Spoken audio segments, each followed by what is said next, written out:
mentioned yet is that we have a podcast at VLS, an environmental podcast called Hothouse Earth. We've got a couple of episodes out already. The third episode is coming out shortly. There are some magnets by the CLE sign-up sheet that you are welcome to take, and definitely encourage you to check out the podcast. You can find it anywhere podcasts are found. So this is Professor John Echevarria. He's going to be talking today, and we'll have about 10 minutes at the end for Q&A. Professor Echevarria is a professor of law here at VLS, where he teaches property, water resources, and some other environmental and natural resources law classes. Before he joined the faculty at VLS in 2009, he served for 12 years as the executive director of the Georgetown Environmental Law and Policy Institute at Georgetown Law School. He was also general counsel for the National Audubon Society and general counsel and conservation director at American Rivers. And he also was an associate at a law firm in DC called Hughes, Hubbard & Reed. Because he asked me to keep it short, he did lots of other cool things, including he has 3 degrees from Yale. And with that, I will introduce John Echevarria and his talk, The Mexican Border, Property Rights and the Environment.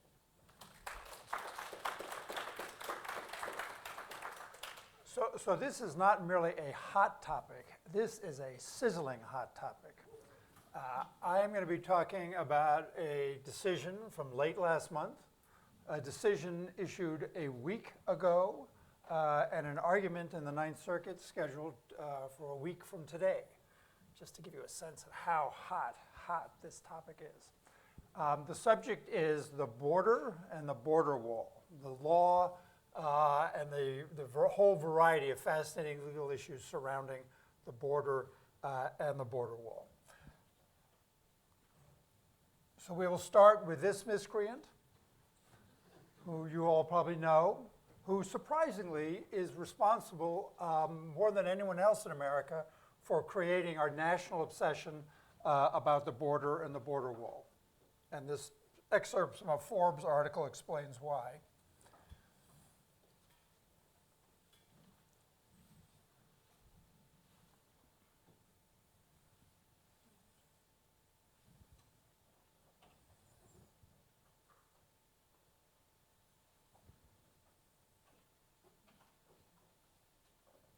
Nobody bills like Trump, right? Heartened by that early reception to talk about the wall, when Donald Trump announced his run for the presidency. No one is going to hand us the agenda we voted for. Whoa. We must fight for it. They're not giving it to us. They make it very hard. They have these witch hunts. They have all nonsense. And you know what? I would do various things very quickly. I would repeal and replace the big lie Obamacare. I would build a great wall, and nobody builds walls better than me, believe me. And I'll build them very inexpensively. I will build a great wall on our southern border, and I will have Mexico pay for that wall. Mark my words. We'll see how that turns out. This is the border. Some 2,000 miles stretching from California, Arizona, New Mexico, into Texas. There is a lot of wall already, about 600-700 miles of wall, bits and pieces all along the 2,000 miles, some of it quite substantial, some of it fairly flimsy, some of it designed to block vehicles, some designed to block pedestrians. The wall has been a matter of controversy for a whole variety of reasons. From an environmental standpoint, the border has important conservation values highlighted quickly on this map prepared by Defenders of Wildlife. It also has separated communities along the Mexican-US border, and it has been a land use problem for landowners who find themselves owning land south of the wall but north of the border. But turning, and then finally, I want to just reference you this map from a USA investigation. And if you go to this website, and we could entertain ourselves for the rest of the hour in a way you would find very satisfactory by going to this website, because this will give you a bird's eye view of every single piece of the border. You can take a drone flight from San Diego to the Gulf of Mexico. It takes over an hour, and you can see every single stretch of the border, and it gives you a very real sense of the condition of the border. Some stretches there's no border, some places there's a flimsy border, some places there's a gigantic border. So I'm going to try to address, in the time available to me, three meaty issues. One is the use of an alleged abuse of the eminent domain power to create a right-of-way upon which the wall will sit. The second is federal legislation that waives the application of federal environmental laws to border wall construction activities. And the third and most complicated issue is the President's proclamation of an emergency and all the litigation that has followed from that. So starting with the eminent domain power, the takings clause of the Fifth Amendment says, nor shall private property be taken for public use without just compensation. It implicitly recognizes that the sovereign, the United States, has the eminent domain power and can properly take private property from owners for a public purpose so long as just compensation is paid. The eminent domain power is important in the context of the border because whenever the government seeks to build a linear thing, whether it's a pipeline, a road like I-89, or a wall, it confronts the problem of a holdout. And in order to assemble the linear thing, the government needs to exercise the eminent domain power to overcome the holdouts.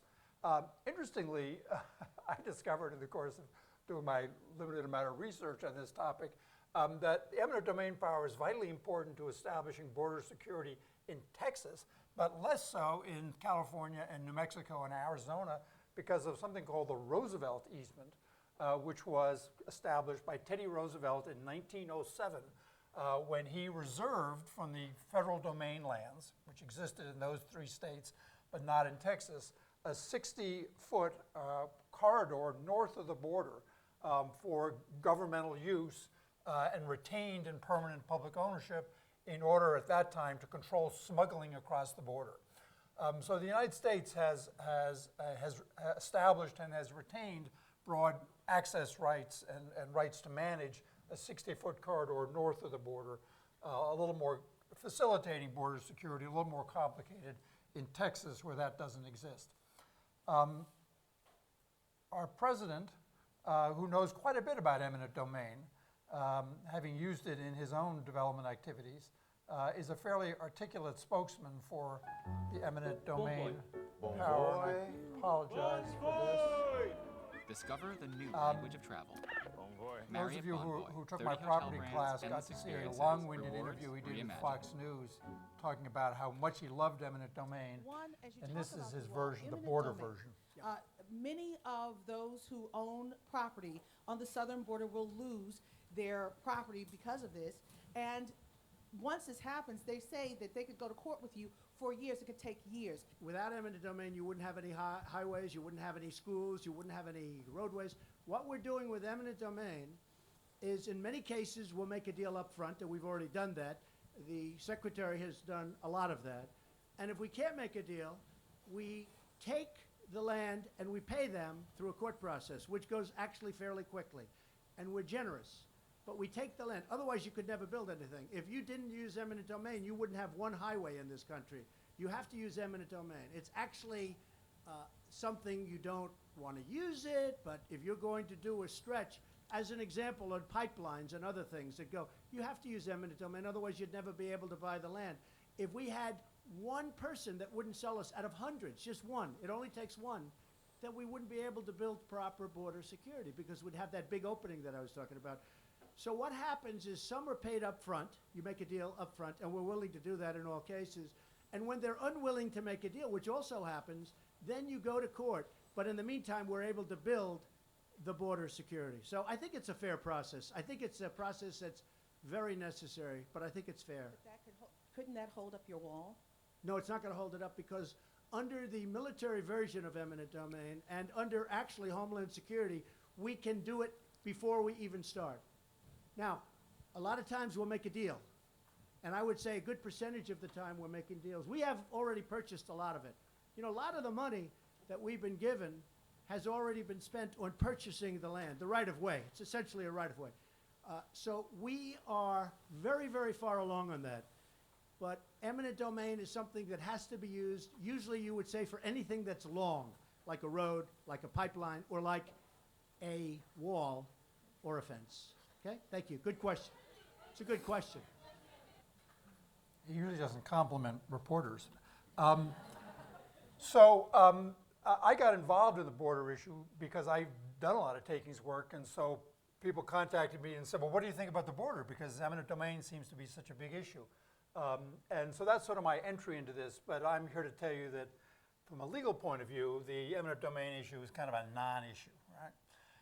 Under the takings clause, a taking must be for a public use. The Supreme Court said a public use is any governmental public purpose broadly defined, and there's no question in my mind that building a security wall is a legitimate public purpose according to judicial standards. Congress must authorize the taking in order for it to go forward, and in a 1996 federal law, the U.S. Congress explicitly authorized the use of eminent domain power for construction of a wall. In addition, as the president said, he kind of used a weird terminology, talking about military eminent domain. More generally than that, the government has the so-called quick take power under the Federal Declaration of Taking Act, where the government can say we're taking your land for a wall tomorrow, and then we can litigate it for the next 3 years over how much just compensation we owe you. But we're taking the land now, and that authority has been repeatedly upheld. As a legal matter, although there's been if you go on Google and you look at legal controversies in the border, you'll see lots of hits about eminent domain. And there's been a fair amount of litigation, but every single person who's opposed the use of eminent domain for the border has failed. Right? The United States wins every single case. There was one kind of interesting case that was threatened involving the La Lomita Chapel, in which some interesting questions were being raised about whether constitutional protections and statutory protections for religious rights might provide a lever for blocking the use of eminent domain. The most recent congressional legislation addressing the border said, we're going to leave the La Lomita Chapel alone. So that issue is probably mooted. There have been some talk about modifying federal processes for using eminent domain, but those are bills. They're not going anywhere. So as a legal matter, it's a non-issue. As a policy matter and as a matter of public debate, it's very important because people feel aggrieved by the use of eminent domain, and the use of eminent domain and perhaps the abuse of eminent domain has helped generate opposition to the border where the wall is proposed. Interestingly, the eminent domain issue figured fairly prominently in the last Senate election in Texas. Here is now presidential candidate Beto O'Rourke on the topic.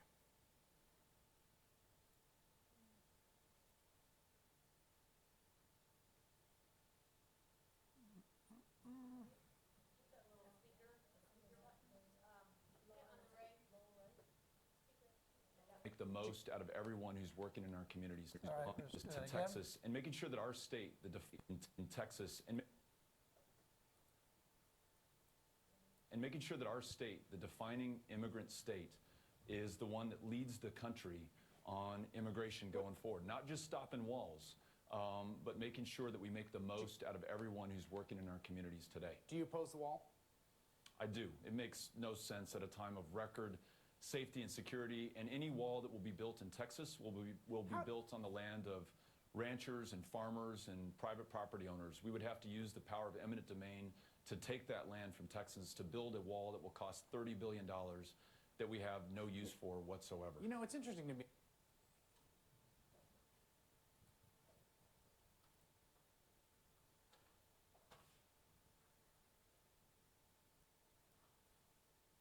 Cruz has sponsored legislation that would have step with Texas. Senator Cruz has sponsored legislation that would have this country build a 2,000-mile wall, 30 feet high, at a cost of $30 billion.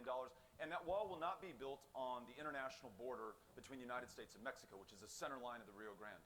It'll be built on someone's farm, someone's ranch, someone's property, someone's homestead, using the power of eminent domain to take their property at a time of record security and safety on the border. Senator John Cornyn and I.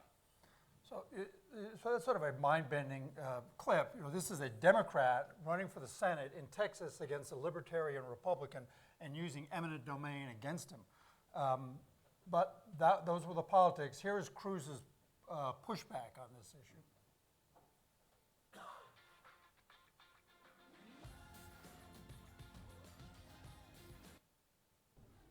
But as an El Paso City Councilman, Beto O'Rourke used his position to push insider deals to benefit his own family. Beto fought to use government power. This political attack ad from Senator Ted Cruz will soon come to a computer screen or cell phone near you. It hopes to create a negative first impression of his opponent, El Paso Congressman Beto O'Rourke. These accusations are not new. So Cruz's response is, no, I'm not. It's not that I'm not in favor of eminent domain. You are too, right? So that's the state of the political debate. So that's enough on eminent domain. The second issue is environmental waivers. One of the remarkable features of our border is that federal law does not apply to the border and the border wall if the executive branch decides it doesn't want it to apply. In 1996, Congress passed the Illegal Immigration Reform and Immigrant Responsibility Act, which includes a provision that allows the Department of Homeland Security to waive the Endangered Species Act and NEPA. Well, that was step one. In 2005, Congress passed the Real ID Act, which authorizes the Secretary of Homeland Security to waive all legal requirements, apparently federal as well as state, federal of any kind you can imagine, is that the Secretary determines at her discretion is necessary to ensure expeditious construction of the barriers and roads under this section. Now, where did this come from? Well, apparently the story, according to Dinah Baer, who's a longtime environmental lawyer who now lives in the Southwest, it originated very early on with the early construction of the border wall, which began south of San Diego in the early 1990s. A congressional staffer apparently went down to San Diego and was walking along the border and saw a patch of grass and said, I think a Mexican could crawl through that grass and get into the United States. And the person who was giving the tour said, well, it turns out that it's the Endangered Species Act that won't let us cut the grass because there's the Pacific pocket mouse whose habitat is present there. And in order to protect the mouse, we can't cut the grass. Well, the staffer said, thank God I have an issue. He got on a plane, went back to Washington. Subsequent investigations could never locate the source of the rumor that the Endangered Species Act actually prevented the cutting of the grass. But that didn't prevent this from becoming an issue in Congress. And so when the Newt Gingrich Congress took up the 1996 legislation, they said, in order to protect the security of the border, we need to get the environmental laws off the back of the border wall builders, and we need a waiver, when necessary, from the requirements of the Endangered Species Act and the National Environmental Policy Act. So periodically, when the government is building another stretch of wall, and as I say, we've already built hundreds of miles of wall, the Department of Homeland Security issues a Federal Register notice and says, we are now waiving these laws. And then they include these laws. And I just wanted you to see how many laws. I figured if I could give you a long list, or I could just give you wallpaper like this, and then you could pick out your own favorite laws, like NEPA and the Endangered Species Act, the National Historic Preservation Act, and the Clean Water Act, and the Clean Air Act. They're all there, right? None of those things apply, including, going further down, the Administrative Procedure Act. None of those apply, and none of those can be used as a basis for a legal challenge to the construction of a wall. Even more remarkably, the 2005 legislation, after granting the authority to waive any and all laws, limited the ability of opponents of border wall construction to bring any legal challenges. This says that the district courts of the United States shall have exclusive jurisdiction to hear challenges to the issuance of these waivers. Right? State courts have to stay out. Only federal courts can hear the cases. A cause of action may only be brought alleging a violation of the Constitution of the United States. In other words, you have no claim under the common law and no claim under federal statute. All you can do is bring a federal constitutional claim. To underscore the point, the last sentence says the court shall not have jurisdiction to hear any claim not specified in this subparagraph. Okay? Beyond that, any such limited claim must be brought within 60 days of the issuance of the waiver, very, very short limitations period. And then an interlocutory or final judgment or decree of the district court in response to one of these lawsuits may be reviewed only upon a petition for certiorari in the United States Supreme Court. In other words, very, very limited district court jurisdiction, no jurisdiction in the U.S. Court of Appeals, jurisdiction in the Supreme Court only on a discretionary petition for certiorari. Having taken federal courts, which I hope many of you will do, the authors of this provision said limiting the ability of people to get into federal court with a constitutional challenge, that would raise some problems. We don't want to go that far. But they attempted to limit federal court jurisdiction to the furthest limit that they thought they could get away with constitutionally. So the upshot is the U.S.-Mexico border is a zone of virtually no mandatory federal or apparently state legal constraints. This legislation, the 2005 ID Act, has been challenged in a number of proceedings, so far 6 by my count, and the federal district courts have rejected all of the constitutional challenges to this law. There's one Ninth Circuit opinion in which someone tried to circumvent the limitations of the law by claiming that the agencies were acting ultra vires. That failed. There have been a number of, 3, by my count, efforts to get the validity of this legislation and its restriction on federal court jurisdiction before the Supreme Court. Thomas Merrill is a distinguished professor at Columbia, filed a brief trying to persuade the Supreme Court to take up this case. They've denied cert. So you had this sort of odd situation where you have a handful of district courts that have addressed the important issue of the constitutionality of this legislation. They've said it's constitutional, but none of those decisions establish any precedent because a district court decision never establishes any precedent, even for the court that issued it. No court of appeals has ever opined on the issue, and unless until the Supreme Court takes up the issue, the Supreme Court will never opine on the issue. So this sort of fairly significant constitutional issue has been, well, effectively resolved by a handful of district court decisions. And there do seem to be some fairly substantial issues here, because basically what this legislation does is it says there are all these laws with all these imposing all these mandatory duties on federal agencies, Endangered Species Act, Clean Water Act, so on and so forth. But what this subsequent law does is it says, with respect to the border, federal officials have essentially unlimited jurisdiction when they think it's necessary and appropriate for the wall to waive any and all of those laws as they deem appropriate. There's a substantial question of whether there's an excessive, especially given the breadth, the number of laws affected, an excessive delegation of lawmaking authority to the executive branch. But as I say, no receptivity to these arguments in the district court, and so these issues remain in this kind of weird legal twilight zone. Interesting debating points, not authoritatively resolved, but not getting any traction either. So that's the waiver. So then the third issue is the emergency issue. And as you may remember, although some of you may have been preoccupied with your studies at the time, on February 15th, our President Donald Trump issued a proclamation declaring a national emergency exists at the southern border of the United States. And you may remember it was a very complicated and confusing couple of months, but I'm going to unpack all of that for you, right?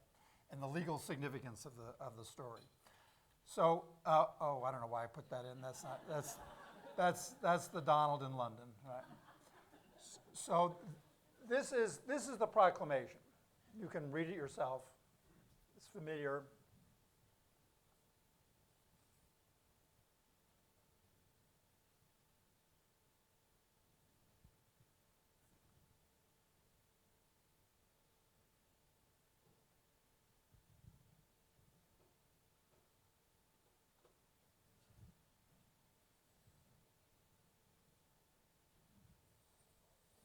And it goes on.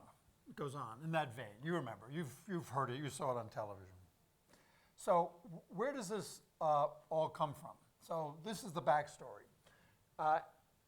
Early in 2018, the White House, the president, put forward a budget request for fiscal year 2019 funding for the Department of Homeland Security, requesting $1.6 billion for a border barrier to be constructed along 65 miles in South Texas. Okay, that's the beginning of the story. Then there was a lot of conversation over the course of 2018. You just all so long ago. It was not that long ago, but so much has happened in your life and in the nation's life. It's just hard to remember.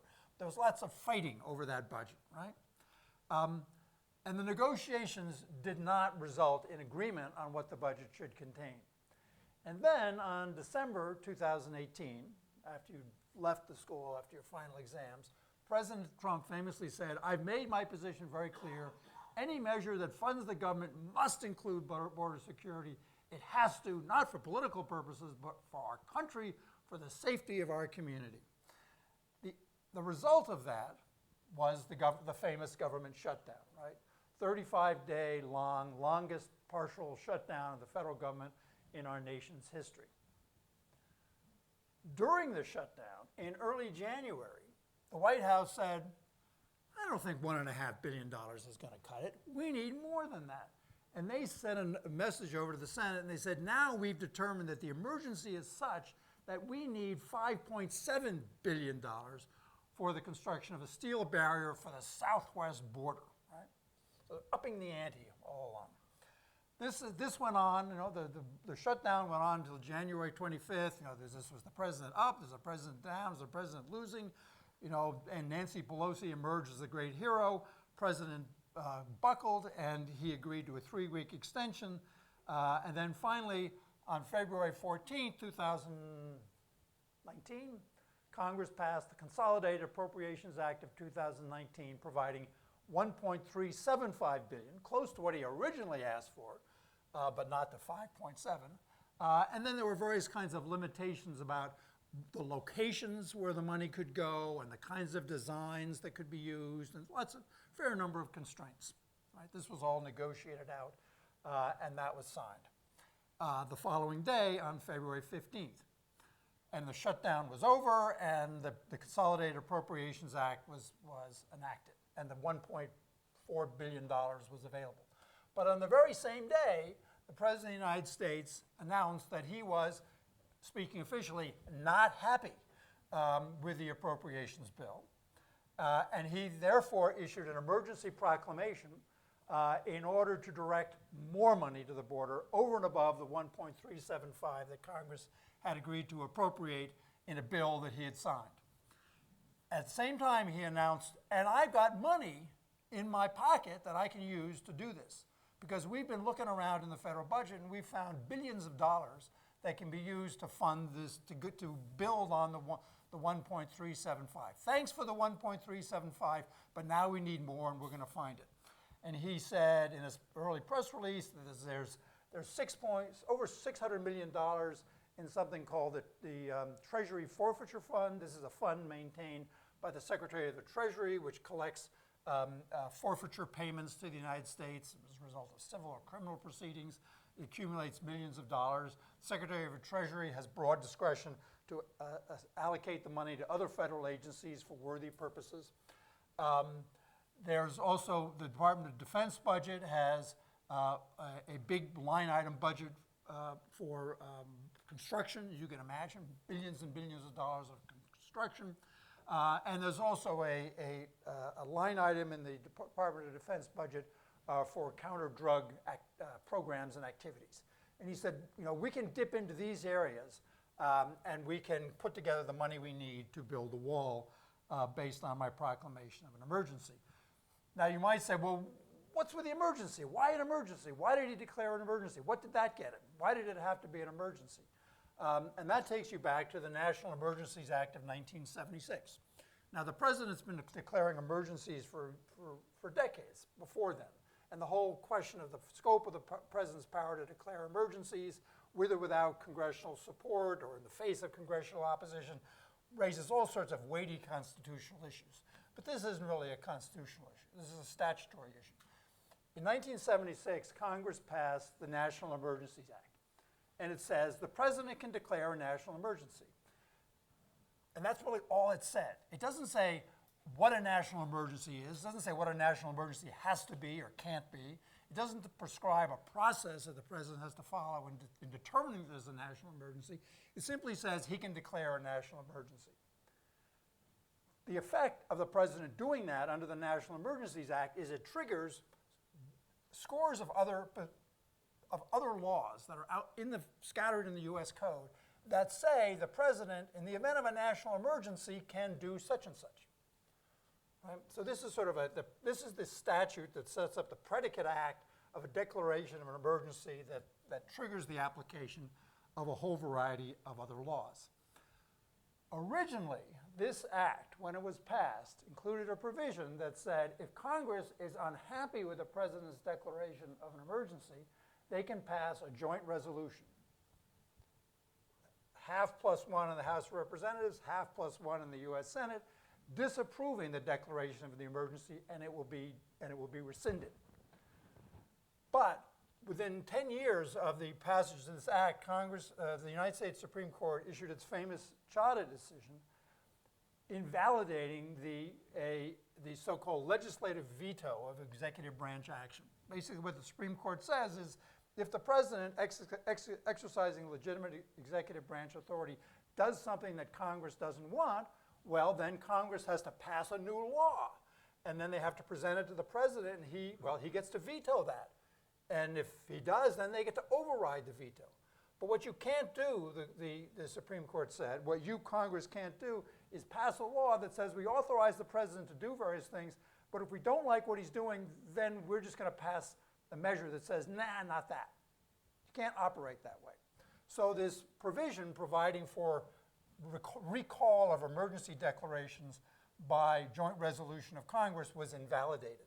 And subsequently, the National Emergencies Act was amended to be Chadha compliant in the sense that it recognizes that if the president, exercising his authority under this act, declares an emergency and Congress doesn't like it, then they have to pass a new law saying, no emergency here. And when they do that, the president gets to take this new law and sign it or veto it. And if he vetoes it, then Congress has to go back and to assemble a two-thirds majority in order to override his veto.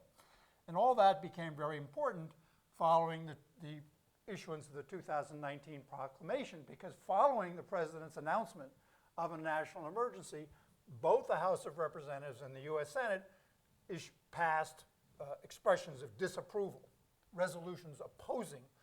You may remember the doomed senator from Maine, Susan Collins, and Senator Murkowski from Alaska, and a couple of others joined with Democrats to create a majority in the Senate in opposition to the resolution. The House easily passed it. But then the president vetoed the disapproval, right? And then it went back to the House of Representatives. They voted on it again. They got a good, hefty majority, but not a two-thirds majority. So they weren't going to be able to override the president. The Senate wasn't even going to go through the formality of it. And so the proclamation remains in full force and effect. Okay? And then the floodgates of litigation open.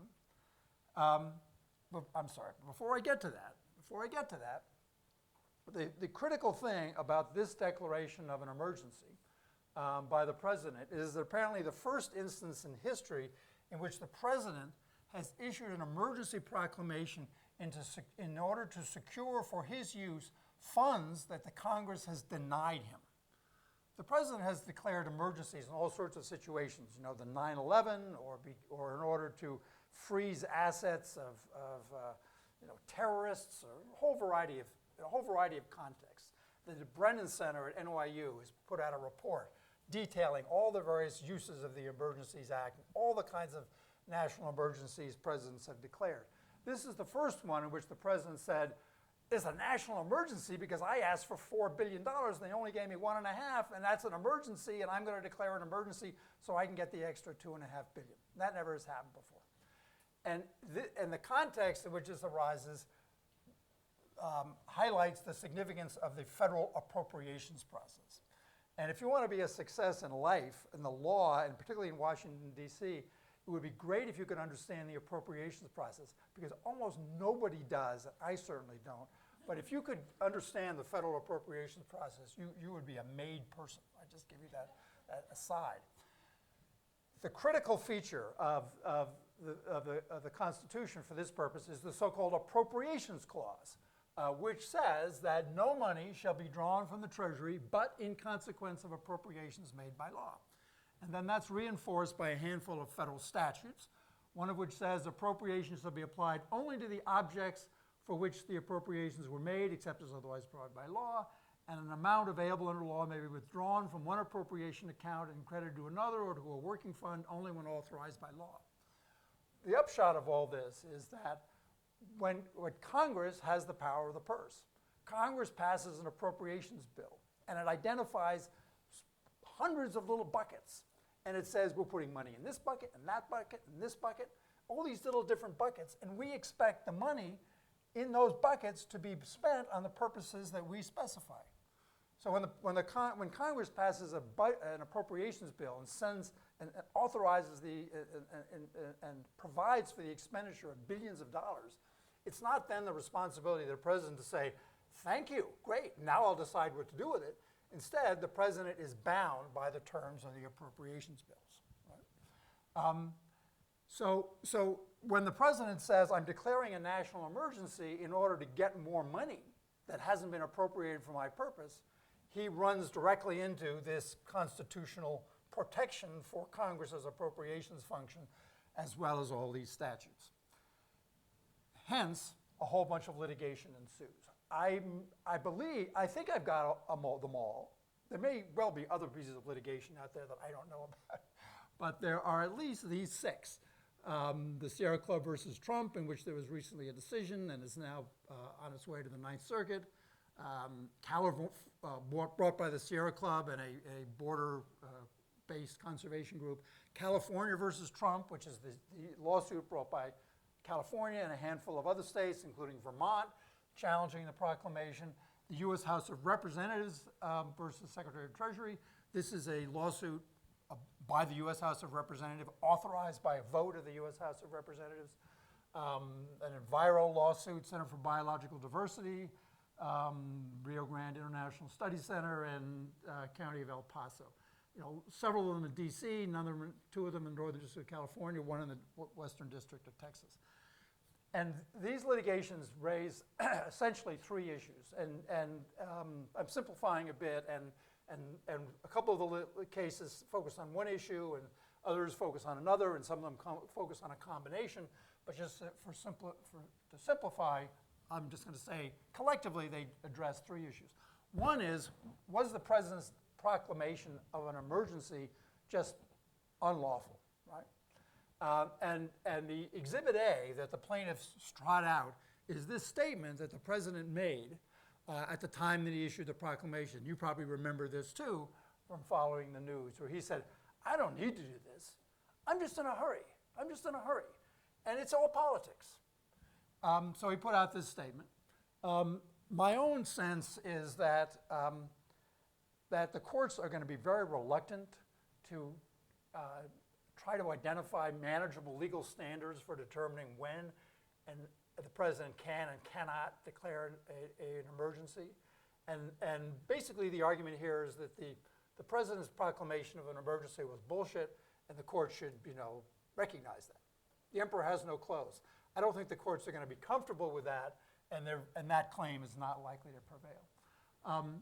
More promising are the provisions that say, well, let's assume there was an emergency, and that various provisions of federal law that are triggered by a declaration of emergency now apply.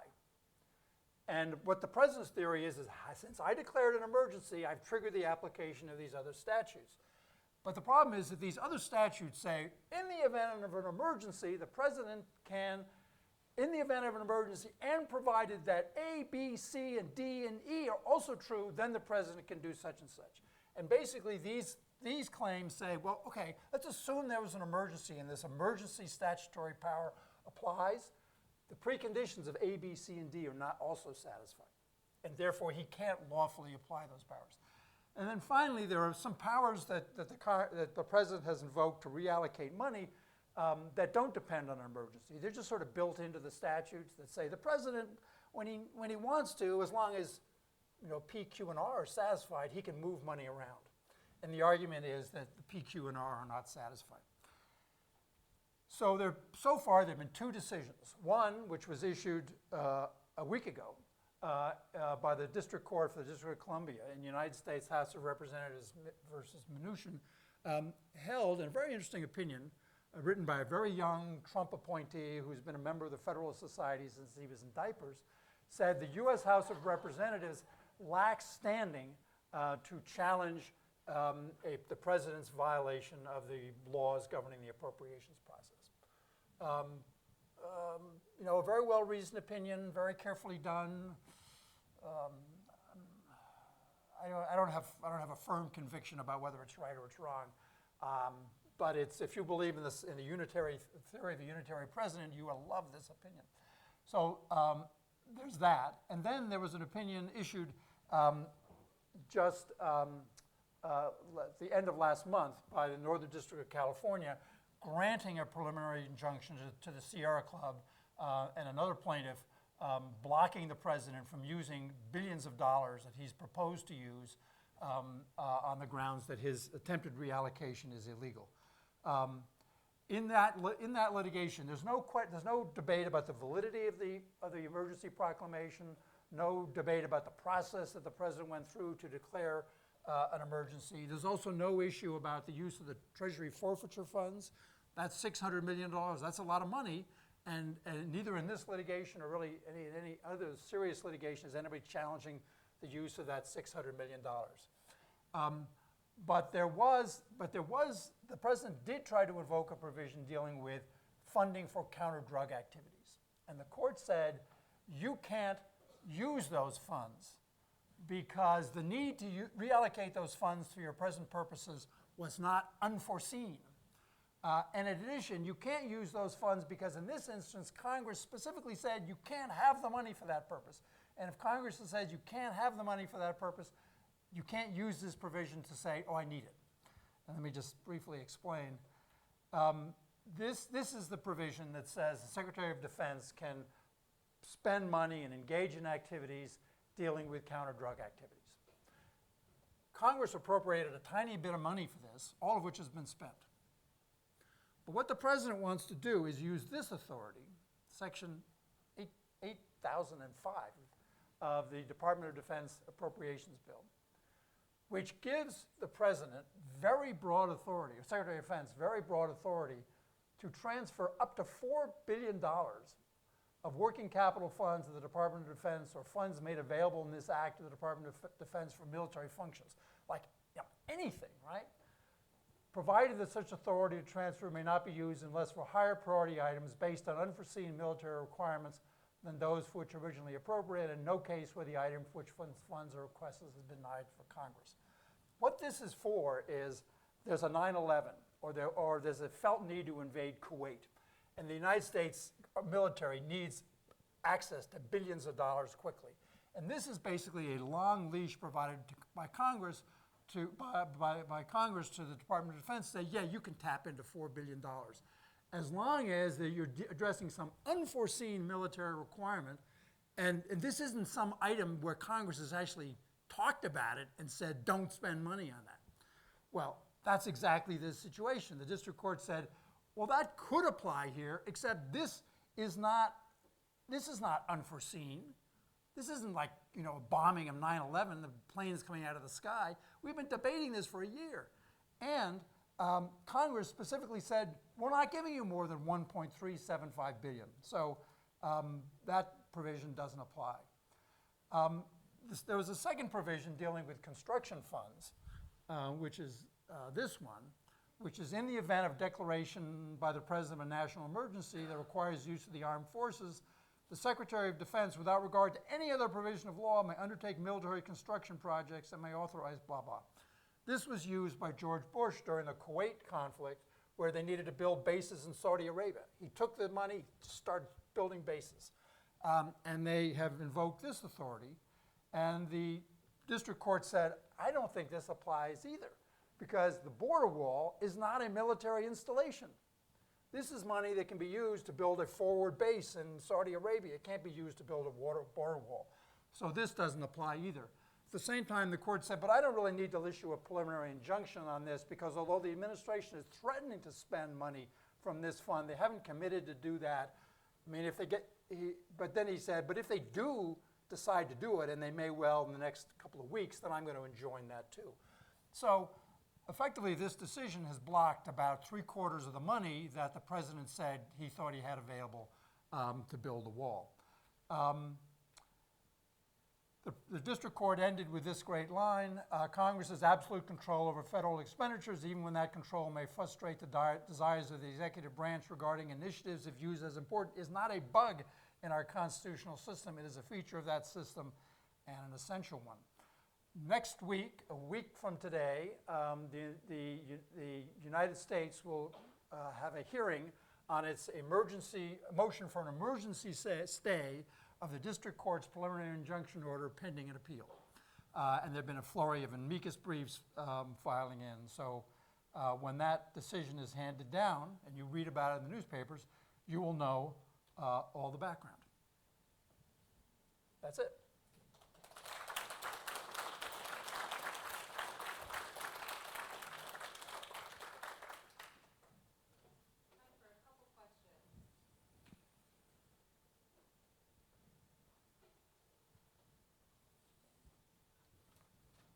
Thank you. This might be, this is fascinating. I learned so much. This might be beyond the kind of the legal framework, but you know, your moment where there was O'Rourke fighting with Cruz is totally fascinating. And I'm just wondering if you have a sense of how these cultural politics are playing out on the ground. Are there people who are anti-immigration, but are also really pro-private property rights, that are opposing Trump or feeling conflicted, or it's a cool cultural contradiction that's going on. Yeah, no, it's well, yeah. I mean, it's a lot. It's sort of a long story, but the thumbnail is the Kelo decision was from the U.S. Supreme Court in 2005, upholding the use of eminent domain for economic development. The property rights advocates lost in the Supreme Court, but then in the following years won the public relations battle and argued about how property rights were being trampled by developers, enlisting local government officials to seize their private property. And the right-wing property rights advocates love this issue because they thought it was a way to join forces with liberal elements in society.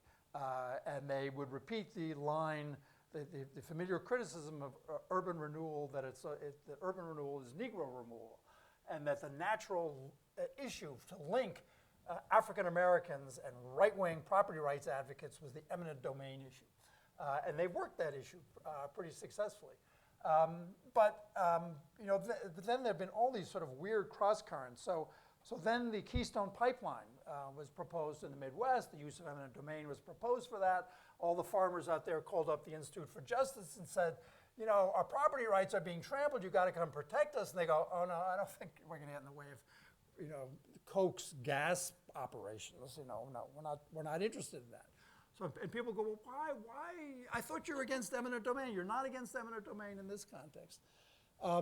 And then, you know, in the Southwest, whether it's the border or the Trans-Pecos pipeline in Texas that we had a conference on here once or so ago, you have very conservative ranchers who believe in private property rights but hate eminent domain. So it's a very confusing issue. And the politics of it are funny. Trump has been just, you got to give him credit, unwavering, resolute in his defense of the eminent domain power. And ironically, Ted Cruz attacked, particularly in the South Carolina primary, attacked Trump for his position on eminent domain, thinking he would get advantage. Well, I mean, he had a clever ad, but all I can say is that Trump won South Carolina and Ted Cruz didn't. But it's very much in flux. It's an issue. It's a borderline issue in which the coalitions are very hard. The interests are very hard to define, and it's evolving. So it's interesting. Yeah. You have a question? Yes. How common are these kind of broad waivers of regulatory guidelines? Well, I mean, the whole body of federal law, really, really rare. Really, I don't know of anything comparable. I can't, it's a good question. I can't think of anything comparable. And, this sort of serves serves a larger environmental purpose. That it's very hard, many Republicans oppose overregulation in the name of protecting the environment, and they're trying to figure out a way to push back. A frontal assault is proven difficult, but if you can sort of establish a higher value, latch onto a higher value, like preserving our women and our children from marauding people coming from the South, well, then that becomes an opportunity to push back on environmental laws. So, sorry about that, Brian. you know the scenario. Yeah.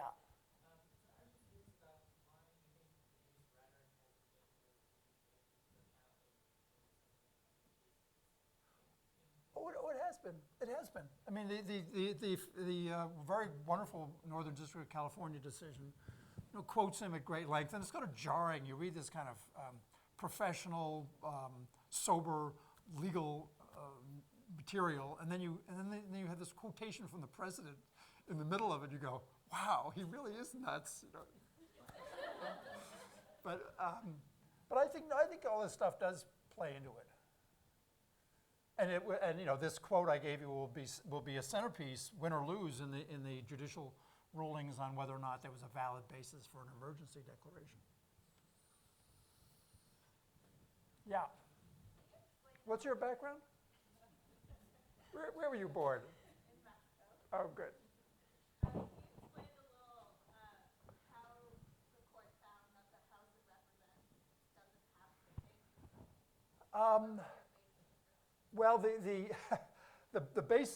argument is, it's sort of weird. The court says, I understand that there are individuals out there who may suffer some tangible injury, that their ranch is going to be divided, or the environment they use and enjoy is going to be trampled, and they therefore have standing to challenge this misuse of the emergency power. But the argument is that the members of the House of Representatives have simply a sort of an abstract interest in preserving the effectiveness of their vote. And it is too generalized, and the court says then every single time the House of Representatives thought the president was not complying with congressional legislation, they'd be able to mount litigation and have a court resolve their beef with the president. And basically the court says, we do not referee those disputes. Those are for, Congress can, if they're not happy with the president, they can control the funding, they can pass superseding legislation, they can do a variety of things, but they can't routinely sue. Interestingly, the court said, of course, the legislature has a particularized interest in its vindication of its investigatory authority. So if the Congress is stiffed when it seeks to get investigative materials, as they are doing as we speak, well, then they would have standing if they're denied access to investigative materials. But sort of simply seeking a declaration that the president has violated the law is not something the House of Representatives is entitled to get a ruling on. Lacks standing. So that will wrap up. If it's interesting, you should take John's federal first class next year. And you should, and I'd be happy, Courtney will have this, and if you want to go see this fabulous bird's eye view of the border, you literally can take an hour-long drone trip from the Pacific to the Gulf of Mexico, and it will give you a very tangible sense of what this is about.